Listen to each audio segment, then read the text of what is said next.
Hi. Okay, so we're going to talk about 3 common approaches to training dogs today. The first would be free shaping, and that's what I'm going to focus on for this little clip. The second is luring, which is the premise of the dog's body follows the dog's head.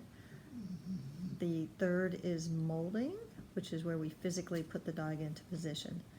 There's pros and cons to all of them, and there's other little video clips that explain the other two in more detail. For this one, we're free shaping. I actually decided to try to address a behavior, which is pretty much when I sit in that rocking chair and the puppy wants my attention, her technique is to climb into my lap to get it. So with free shaping, if you take nothing away from this class except for the concept and the skill to free shape your dog, you will ultimately end up with a trained dog without actually doing any dog training. Free shaping is essentially catching your dog in the act of doing something right and reinforcing it.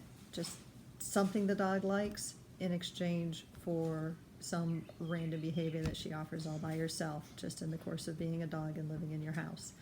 If you are consistent about giving her reinforcement for what she wants and discouraging behaviors you don't want, ultimately you end up with a dog that's behaving pretty much the way you want. So here, what I'm doing is trying to get the dog to lay down as opposed to climbing all over me. And I'm put the little bed beside me just so that she'd have something to focus on. If she looks at the bed, I'll pay her. If she, well, right now she's just thinking. But mostly I was just sitting in the chair watching some birds making a nest out the window. Oh, she looked at the bed, pay her. Good. It's really about communication. You've got some words you can use with your dog. You can tell her she's good when she's doing what you want her to do. You can tell her to keep doing that. Good, good, good, good. You can tell her if she offers a behavior that's like at one point I think she scratches at the rocker and I'm like, yeah, not that. That's not going to get the money. But really for free shaping, it requires more patience than any other technique. And it requires a little bit of mindfulness. You have to really be paying attention to the dog in order to make it work for you.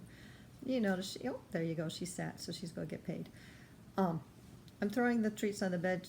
If she doesn't lay in the bed, I don't really care. I mostly just want her to lay down, but you can see the dog is processing. She's trying to figure out why I'm not playing with her or doing whatever it is. Boom, that's good. Now, I'm actually going to give her a bunch of little treats for that. I just gave her a pile. Part of it is to keep her down. As long as she stays down, I'm going to keep some treats coming so that she's going to be like, oh yeah, this is good. This is good. Yay. And another one. Hopefully she's thinking about what is actually working to make more treats come. And there we go.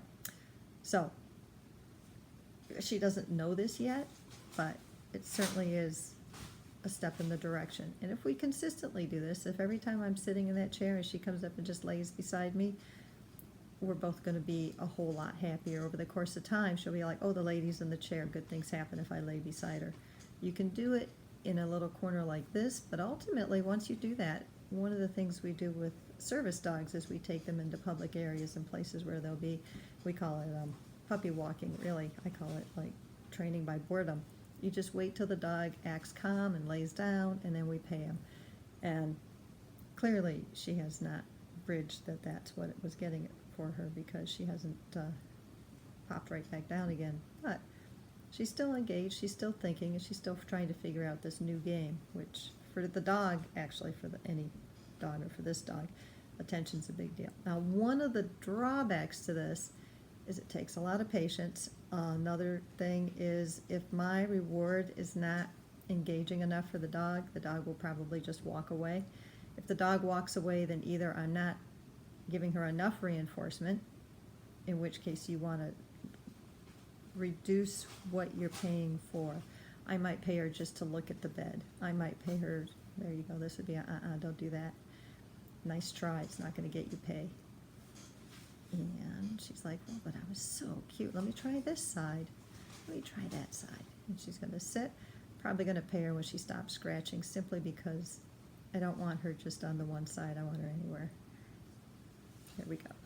And she's thinking again. like, okay. And so you're just patient.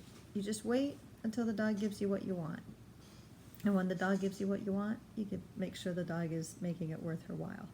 And she's down. And I think I'm going to give her a toy, which she really wants a lot more than food, really, most of the time. Because when she sees me in that chair, it means she wants attention. Good. And end of game. I'm going to end it here.